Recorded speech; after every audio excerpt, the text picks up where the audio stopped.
할렐루야. 뉴욕 기둥교회에서 영어권 사역을 맡고 있는 댄 목사입니다. 영어 이름 다니엘을 줄여서 댄이라는 이름을 쓰는데 한국 이름은 고영민입니다. 뉴욕 기둥교회에서는 한국 이름을 잘 안 써서 모르시는 분들도 아주 많을 겁니다. 제가 이렇게 기둥교회 강단에 서서 설교를 하게 될 줄은 꿈에도 몰랐습니다. 어려서부터 지금까지 기둥교회 많은 분들께 많은 기도와 사랑을 받았습니다. 그리고 먼 땅에 살고 있는 지금까지 계속 기도해 주시고 사랑해 주셔서 진심으로 감사드립니다. 저는 평소에 영어로만 설교를 합니다. 혹시 발음이나 표현이 조금 어색하더라도 이해해 주시기 부탁드립니다. 아직까지 제일 어려운 것이 띄어읽기인데요. 아내가 많이 도와주는데 사실 제가 그냥 읽는 거랑 와이프가 고쳐주는 거랑 뭐가 다른지 잘 모르겠습니다. 저한테는 다 똑같이 들립니다. 저는 오늘 어려운 선택에 대해서 말씀을 전하려고 합니다. 어떤 분에게는 도전이 될 수 있겠지만 어떤 분에게는 듣기 어려운 말씀이 될 수도 있을 것 같습니다. 하지만 언제 또 이런 기회가 있을지 모르기 때문에 하나님이 주신 말씀을 듣든지 아니 듣든지 전하고자 합니다. 여러분이 살고 있는 한국은 참으로 편리하고 좋은 나라입니다. 왜 아멘을 안 하세요? 작년 한 해에만 한국을 의료 관광 목적으로 방문한 외국인이 200만 명이 넘는다고 합니다. 미국에 살고 있는 한인들도 한국에 오면 건강검진을 받고 피부과 외에 많은 병원들을 찾아가곤 합니다. 그리고 한국은 교육 시스템도 너무나 잘 돼 있습니다. 그래서 해외에서 잠시 방문하는 부모님들이 아이들을 각종 학원에 보내고 돌아갈 때 여러 책과 교재를 사서 갑니다. 그리고 최근 K-팝, K-드라마 그 붐도 엄청납니다. 옛날에는 찾기 어려웠지만 요즘은 미국에서도 한국 드라마나 영화, 한국 음악을 듣는 미국인을 찾는 것이 더 이상 어려운 일이 아닙니다. 한국은 하나님 나라를 확장하는 일에도 엄청난 역할을 했습니다. 인구 대비 교회 수도 많고 역사적으로 선교사를 제일 많이 파송하는 나라 중에 하나입니다. 하지만 이런 대단한 장점들 속에서 참으로 안타까운 비극도 존재합니다. 한국은 OECD 국가 중 가장 높은 자살률을 갖고 있고 가장 낮은 출산율을 기록하고 있습니다.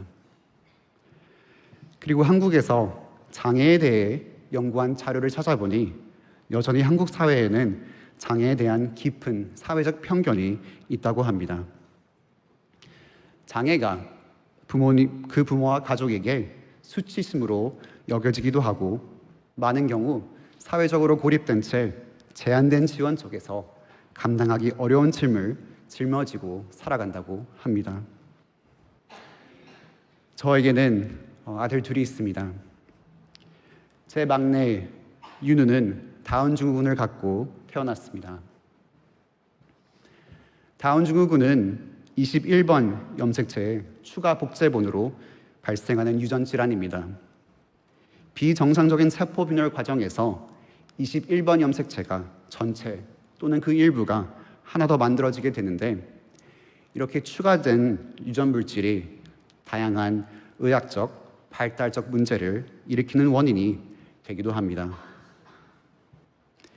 다운 증후군은 부모로부터 물려받은 유전 질환이 아니며 태아의 세포 분열 과정에서 발생하는 우발적인 오류로 인해 나타나는 현상입니다. 이 소식을 저희 부부는 2024년 여름에 알게 되었습니다. 그리고 그날은 교회의 중고등부 수련회 때문에 굉장히 정신없고 바쁜 시기였습니다. 그리고 저희는 잔뜩 기대했던 날이기도 했습니다. 왜냐하면 그날은 의사가 아내의 피 검사 후 전화로 아이의 성별을 알려주겠다고 한 날이었습니다. 저희는 다 궁금했습니다.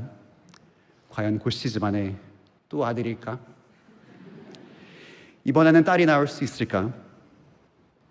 그런데 의사가 저에게 가장 먼저 할 말은 피검사 결과 둘째 아이가 다운 증후군일 가능성이 아주 높다는 것이었습니다. 2차 검사를 빨리 진행해서 확진을 받는 것이 좋겠다고 했습니다. 그리고 임신을 중단할 것이라면 뉴욕 주 법대로 더 늦기 전에 빨리 해야 한다고 계속 말했습니다. 제가 알겠다고 답하더니 의사는 별 다른 말 없이 전화를 끊으려 하더군요. 그래서 끊기 전에 저는 물었습니다.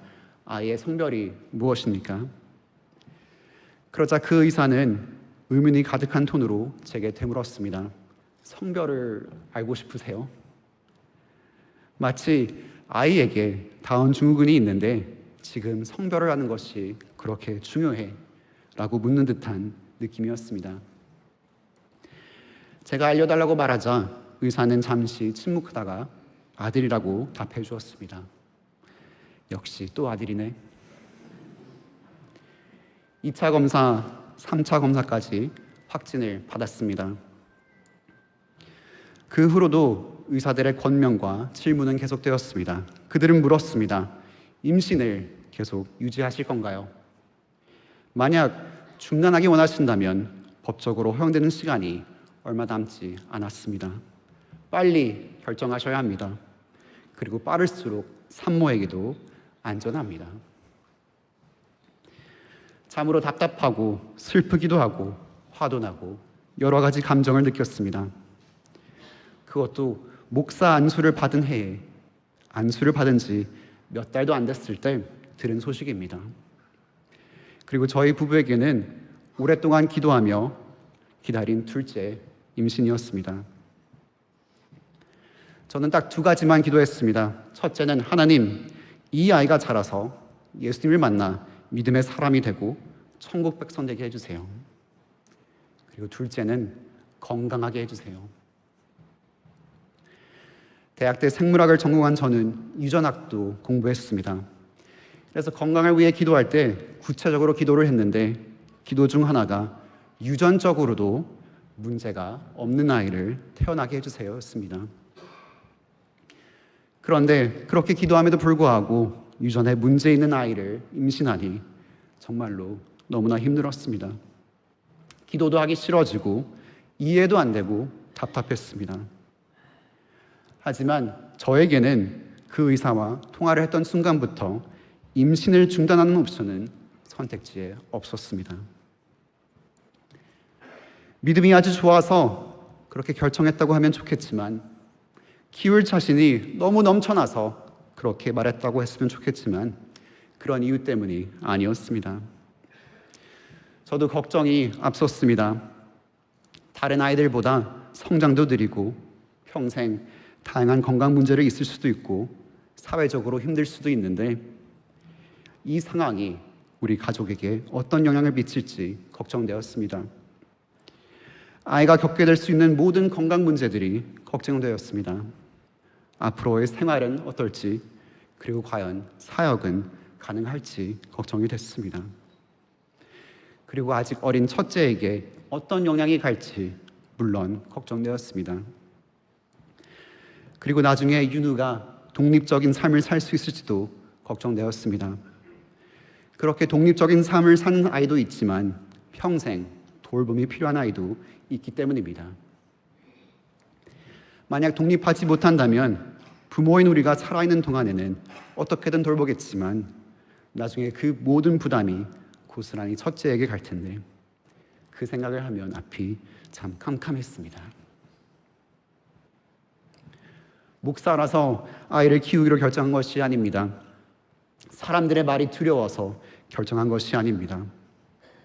저는 하나님 앞에서 가장 당당하고 부끄러움이 없으려면 이 생명도 사랑해주고 최선을 다해서 키워야 한다고 믿었기 때문에 그 선택을 한 것입니다. 그래서 전화를 받은 그 순간부터 이제부터 더 무거운 책임을 가지고 이 아이를 키워야겠구나 생각했습니다. 그 이유는 제가 읽고 믿는 말씀 때문입니다. 시편 139편 13절과 14절입니다. 주께서 내 내장을 지으시며 나의 모태에서 나를 만드셨나이다. 내가 주께 감사하옴은 나를 지으심이 심히 기묘하심이라. 주께서 하시는 일이 기이함을 내 영혼이 잘 아나이다. 하나님께서 내 장기를 모태에서부터 곧 자궁 안에서부터 짜 맞추셨다고 말씀하셨습니다. 그리고 예레미야 1장 5절 세 번역입니다. 내가 너를 모태에서 짓기도 전에 너를 선택하고 네가 태어나기도 전에 너를 거룩하게 구별해서 뭇 민족에게 보낼 예언자로 세웠다. 또 신명기 32절 39절입니다. 그러나 이제는 알아라. 나 오직 나만이 하나님이다. 나 밖에는 다른 신이 없다. 나는 죽게도 하고 살게도 한다. 나는 상하게도 하고 낫게도 한다. 아무도 내가 하는 일을 막지 못한다. 하나님께서 자궁 안에서부터 우리를 만드셨고 그 전에 우리를 선택하시고 구별하셨습니다.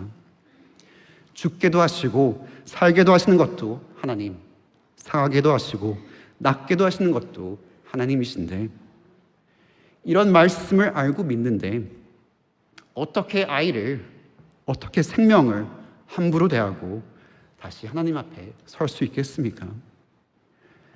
그래서 저는 무조건 이 아이를 품고 키워야 한다고 믿었습니다. 세계보건기구 WHO에 따르면 매년 전 세계적으로 약 7,300만 건의 낙태가 발생합니다. 7,300만 건. 사람들은 장애를 막기 위해 그렇게 하기도 합니다. 아이를 갖는 것이 삶에 불편하다는 이유로 낙태를 선택하기도 하고 가난이나 고통 때문에 그러기도 합니다. 대부분 다운 판정을 받으면 낙태를 결정하는 부모들이 아주 많습니다. 한국은 더더욱 그렇습니다. 믿음을 저버리고 도덕과 윤리를 잠시 잊어버린다면 그렇습니다. 그런 아이를 키우는 것은 이치에 맞지 않습니다.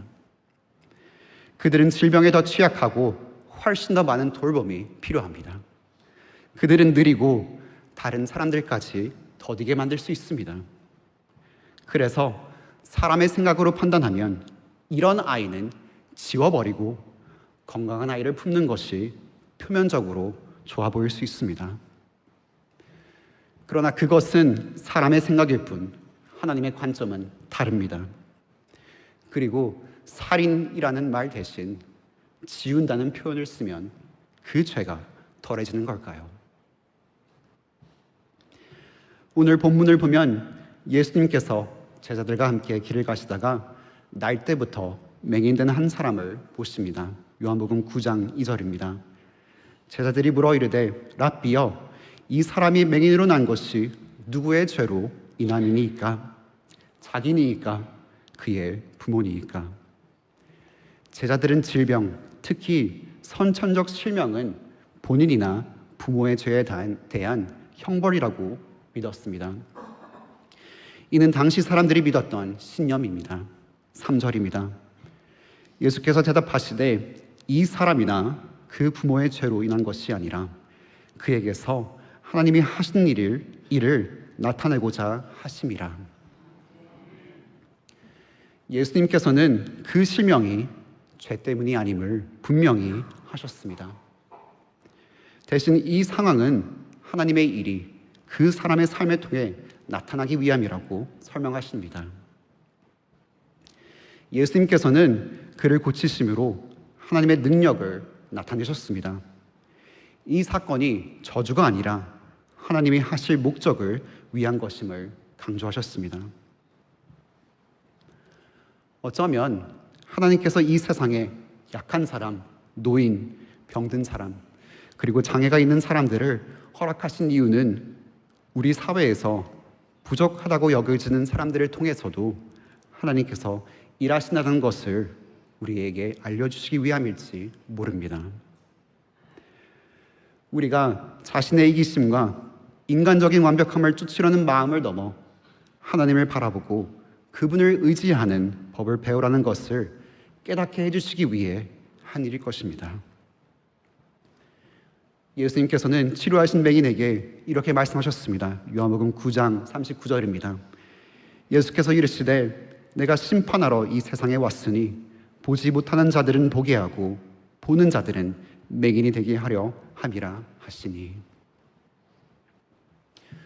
우리는 몰라도 너무 모릅니다. 앞이 보여도 너무나도 못 보는 사람들입니다. 그래서 우리의 판단으로 발전 여부를 결정하고 우리의 생각으로 사회의 완벽함을 결정하며 우리의 죄와 타락을 정당화합니다. 유명한 마더 테레사는 1979년 노벨 평화상을 받았습니다. 그녀는 그 상을 수상했을 그 당시 수락연설에서 이렇게 말했습니다. 제게 있어 낙태를 합법화한 나라들은 가장 가난한 나라들입니다. 그들은 어린 생명을 두려워하고 태어나지 않은 아이를 두려워합니다. 그래서 아이는 죽어야만 합니다. 아이 한 명을 더 먹이고 싶지 않아서, 아이 한 명을 더 교육하고 싶지 않아서 그 아이는 죽어야만 합니다. 그리고 연설 끝쯤에 이렇게 말합니다. 우리 모두 이 한 가지 기도에 동참합시다. 하나님, 우리에게 태어나지 않은 아이를 보호할 용기를 주소서. 아이는 한 가정과 국가 그리고 온 세상에 주신 하나님의 가장 큰 선물이기 때문입니다. 시편 127편 3절입니다. 보라, 자식들은 여호와의 기업이요 태의 열매는 그의 상급이로다. 어떻게 장애를 가진 아이가 선물이 될 수 있습니까? 하고 생각할 수 있습니다. 사람의 관점에서는 말이 안 되는 것이지요. 끝없이 그 사람의 약점만 보게 됩니다.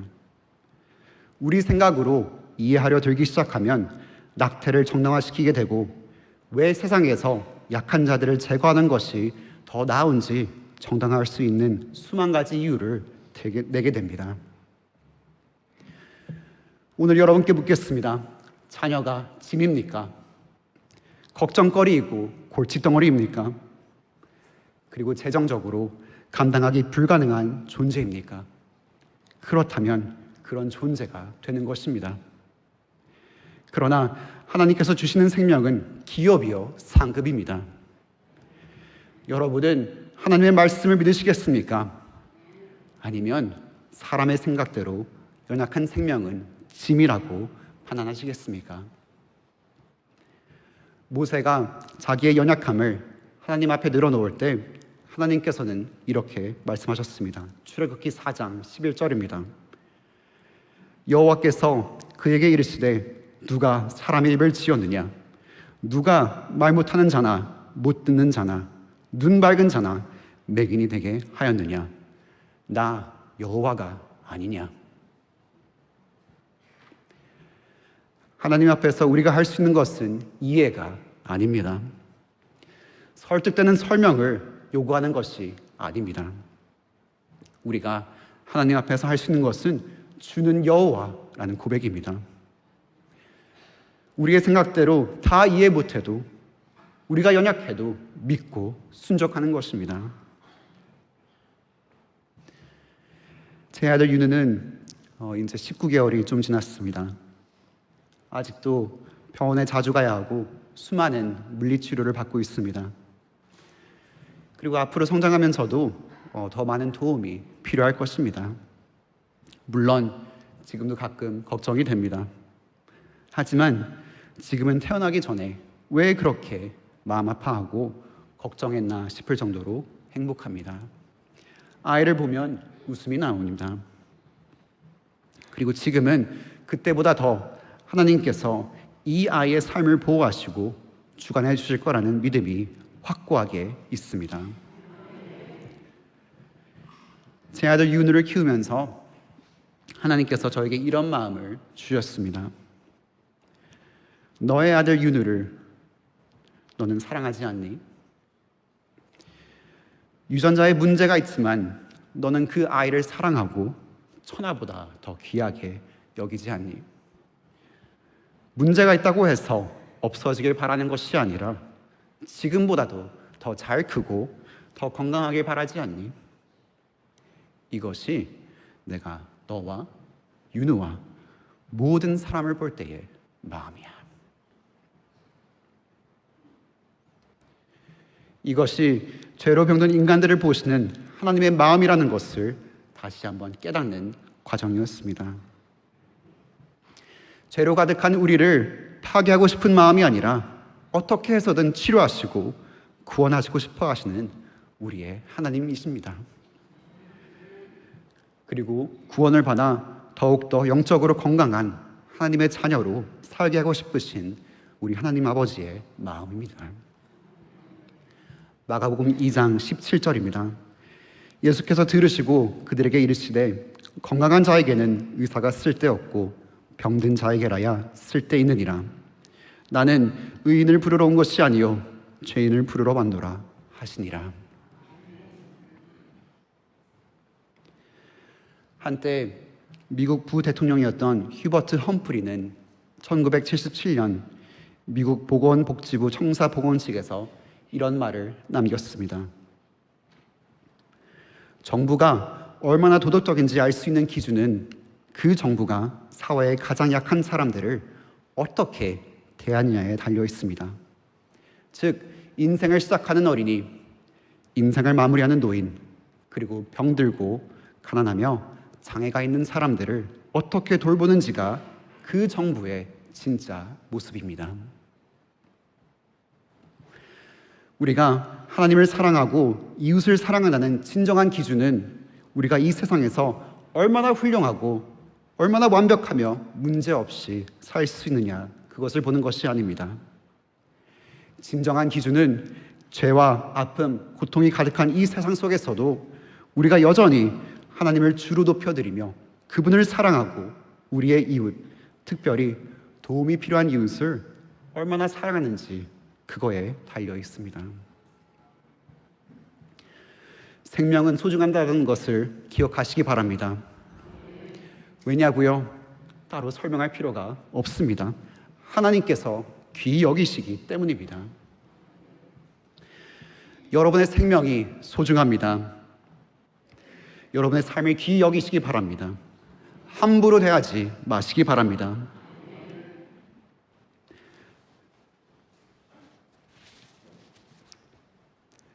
우리가 고통을 경험할 수 있고 우리의 상황은 힘들어질 수 있지만 여러분의 생명은 결코 헛된 것이 아닙니다.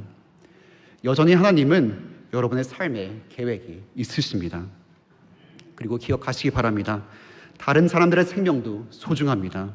그들도 귀히 여기시기 바랍니다. 우리 모두는 결국 늙고 약해질 것입니다. 때로는 힘든 일을 마주하기도 할 것입니다. 하지만 하나님께서는 여전히 여기 계시고 그분의 능력이 약한 자들을 통해 나타날 것임을 잊지 마십시오. 이사야 59장 1절입니다. 여호와의 손이 짧아 구원하지 못하심도 아니요 귀가 둔하여 듣지 못하심도 아니라. 언제부터 여호와의 손이 그렇게 짧았습니까? 언제부터 우리는 전능하신 하나님을 믿고 의지하는 것을 잊어버렸습니까? 우리가 부르면 주님은 들으시고 응답하십니다. 그리고 우리는 선택을 할 수 있습니다. 하나님의 말씀대로 살아서 생명과 복을 받을 수 있고 우리 생각대로 살아서 사망과 저주를 택할 수도 있습니다. 신명기 30장 19절입니다. 나는 오늘 하늘과 땅을 증인으로 세우고 생명과 사망, 복과 저주를 당신들 앞에 내놓았습니다. 당신들과 당신들의 자손이 살려거든 생명을 택하십시오. 그리스도께서는 죄로 병든 우리 모두를 구원하기 위해 오셨다는 것을 기억하시기 바랍니다. 여러분 자신의 삶을 귀히 여기시고 남을 귀히 여기시고 하나님을 주로 높이는 삶을 사시길 축원합니다. 축원합니다. 기도하겠습니다. 하나님 아버지, 우리는 앞이 보여도 정작 중요한 것을 보지 못하고 안다고 하면서 하나님의 마음을 너무나 몰랐던 눈먼 자들이었음을 고백합니다. 아픈 자녀를 바라보는 부모의 심정보다 수천 배, 수만 배 더 간절한 마음으로 죄로 병든 우리를 바라보시는 하나님의 사랑을 깨닫습니다. 우리를 파괴하는 대신 치료하기 원하시고 우리를 심판하는 대신 십자가에서 죽기까지 사랑하신 그 은혜가 오늘 우리 삶의 모든 아픔과 눈물을 닦아주실 줄 믿습니다. 세상에 나아가서 살 때 자신의 생명과 이웃의 생명을 하나님의 선물로 여기며 살아가게 하소서. 내가 약할 때 오히려 주님의 능력이 나타남을 믿고 당당히 걷게 하시고 세상의 기준이 아닌 하나님의 기준으로 서로 사랑하게 하옵소서. 우리를 구원하신 예수 그리스도의 이름으로 기도합니다. 아멘.